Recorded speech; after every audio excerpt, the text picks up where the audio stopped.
ఒక చిన్న పల్లెటూరులో ఒక పేద కుటుంబం నివసిస్తుంది. In a small village there lived a poor family. ఆ కుటుంబంలో ఒక చిన్న బాలుడు ఉండేవాడు. అతని పేరు సీను.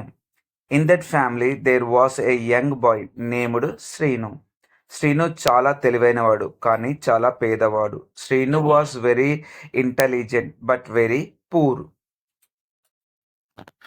అతని తల్లిదండ్రులు రోజు కష్టపడి పనిచేసినా కూడా వారికి తగినంత ఆదాయం రాకపోవడంతో వారు జీవితం చాలా కష్టంగా ఉండేది.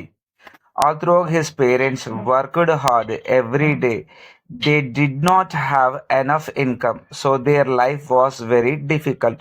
ఒకరోజు సీను పాఠశాల నుండి ఇంటికి వస్తున్నప్పుడు రోడ్డు పక్కన ఒక పాత బంగారు నాణెం కనిపించింది. One day, while Sinu was returning home from school, he saw one old gold coin on the side of the road. Seenu చాలా ఆశ్చర్యపోయాడు. అతని మనసులో చాలా ఆలోచనలు వచ్చాయి. Srinu was very surprised. Many thoughts came to his mind.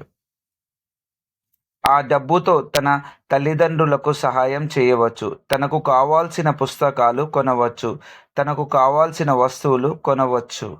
He could use that money to help his parents, buy the books he wanted and buy the things he wanted. కానీ శ్రీను ఒక నిర్ణయం తీసుకున్నాడు. అతను ఆ డబ్బును తీసుకోకుండా దానిని పోలీస్ స్టేషన్కు తీసుకెళ్ళాడు. But Srinu made A decision. He did not take the money but took it to the police station. పోలీసులు సీను యొక్క నిజాయితీని చూసి చాలా ఆశ్చర్యపోయారు.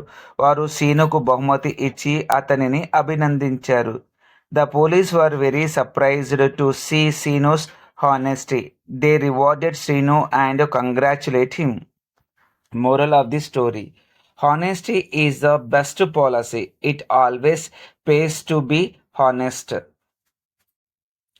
This story teach you young students the importance of honesty and how it can lead to good things in life.